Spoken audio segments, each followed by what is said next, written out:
Hello everyone, welcome to my channel. आप मेरे channel को सब्सक्राइब करें और बेल आइकन को दबाना ना भूलें। दो बिल्लियां और एक बंदर की कहानी। बहुत समय पहले की बात है। एक गांव में दो बिल्लियां रहती थीं। दोनों बहुत ही अच्छी दोस्त थीं और दोनों आपस में बहुत प्यार से रहती थीं।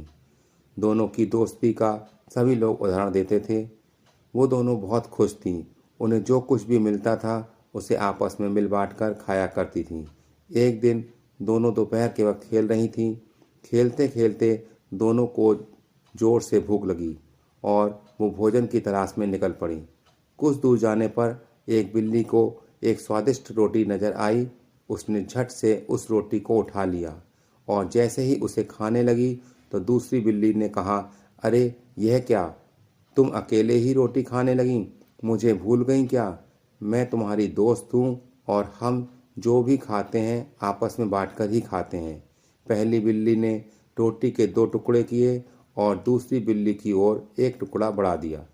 यह देख दूसरी बिल्ली फिर बोली, यह क्या, तुमने मुझे छोटा टुकड़ा दिया? यह तो गलत है। बस इसी बात पर दोनों में झगड़ा शुरू हो गया और झगड़ा इतना बढ़ गया कि सारे जानवर इकट्ठा हो गए। इतने में ही एक बंदर आया। दोनों को झगड़ते देख वो बोला, अरे बिल्ली रानी, क्यों झगड़ा कर रही हो? दोनों ने अपनी दुविधा बंदर को बताई तो बंदर ने कहा, बस इतनी सी बात, मैं तुम्हारी मदद कर सकता हूँ। मेरे पास एक तराजू है, उसमें मैं ये दोनों टुकड़े रखकर पता कर सकता हूँ कि कौन सा टुकड़ा बड़ा है और कौन सा छोटा। फिर हम दोनों टुकड़ों को बराबर कर लेंगे। बोलो मंजूर? दोनों बिल्लियों को बंदर की बात जच गई। वो तैयार हो गईं।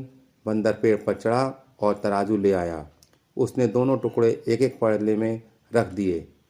तौलते समय उसने देखा कि एक पल्ला भारी है तो वो बोला, अरे यह टुकड़ा बड़ा है, चलो दोनों को बराबर कर दूं। और यह कहते ही उसने बड़े टुकड़े में से थोड़ा सा तोड़कर खा लिया।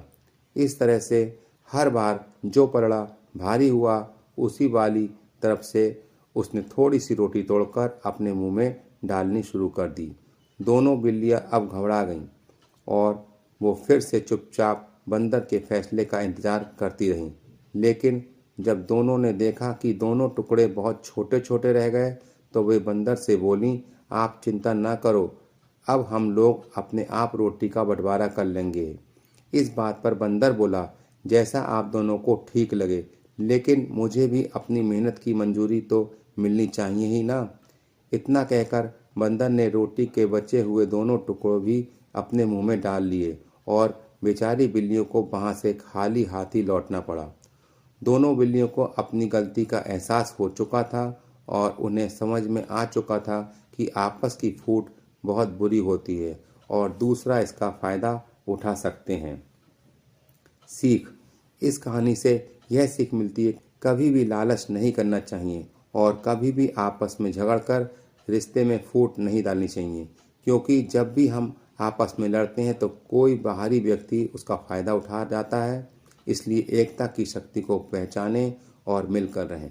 Thank you for watching this video.